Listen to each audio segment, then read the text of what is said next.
Thursday has dawned, which means, of course, night will fall, which means, of course, Thursday Night Football will return to CBS. The NFL's Week 3 slate will open in Foxborough, Mass., where the 2-0 New England Patriots host the 2-0 Houston Texans to discuss this battle for AFC supremacy, albeit 2 weeks into a very long season. We're joined by the man on the call for CBS, Jim Nantz. Jim, great to be with you.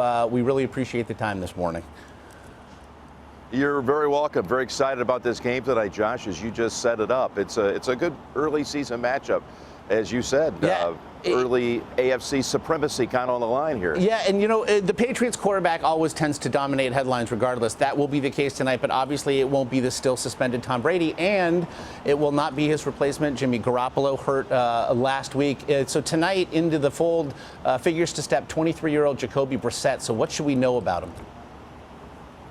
Well, they never make anything official at New England. So even though yesterday they put out that Garoppolo was doubtful, they did not rule him out. So it's always shrouded in mystery. But I would expect it would be Jacoby Brissett, rookie, taken in the third round out of North Carolina State, who had to play the last 2.5 quarters last week against Miami.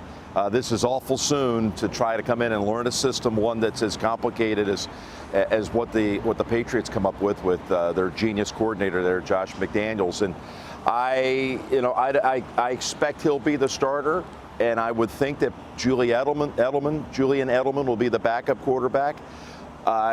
If Belichick is able, and this team and this franchise is able to come out with a win in this particular situation, pretty amazing. But how many times have we said that about the things that they've accomplished?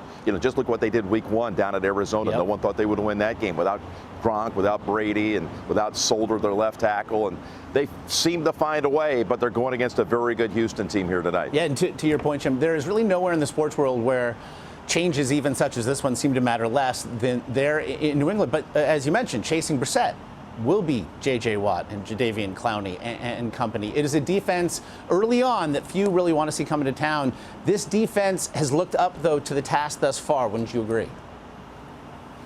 Well, yes, their defense is led by Romeo Crennel, who's a Bill Belichick disciple. They coach together in some capacity at New England, or even back to their days on the Parcells staff at the Giants for some 20 years together. He's great building defenses. They already lead the league in sacks through 2 weeks. And J.J. Watt, what can you say? 3-time Defensive Player of the Year in the league.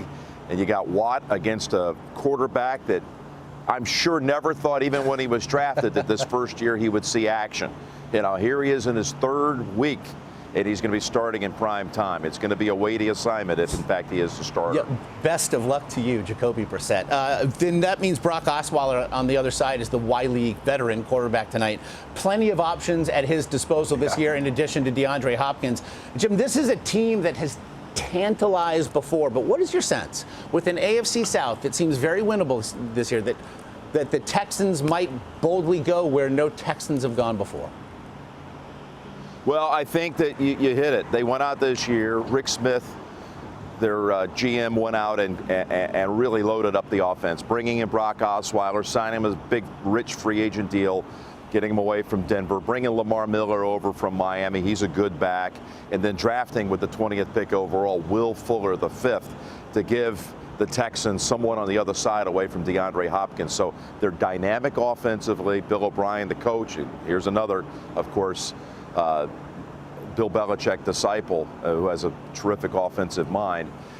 This Houston team's good, and that division, just through 2 weeks, you can start to draw some early conclusions. They should be the best in that division. They won that division last year, the AFC South. You got to think New England's going to win theirs. I know it's early. You got to think it's going to be, Denver winning out west, and maybe Pittsburgh. Those could be your 4 divisional winners. Here's my point. It's an early September game. But when you get to January, if those, in fact, are your 4 divisional winners, only 2 of them get the first round bye and have home field advantage. This game tonight is not just another September game. This is a game that could really shape where the playoffs are going to go, seeding-wise, home field-wise, come postseason time. Yeah, so maybe you're back there calling this game yet again in January, albeit not in those sunny, temperate climes which are gracing you at the moment. Jim Nantz, as always, really appreciate your insight in joining us this morning. Josh, good to be with you, my friend. Thank you very much. Of course, you can catch this one again, the Texans v. the Patriots, tonight on Thursday Night Football. Coverage begins 7:30 Eastern on CBS, simulcast, oh, by the way, on the NFL Network.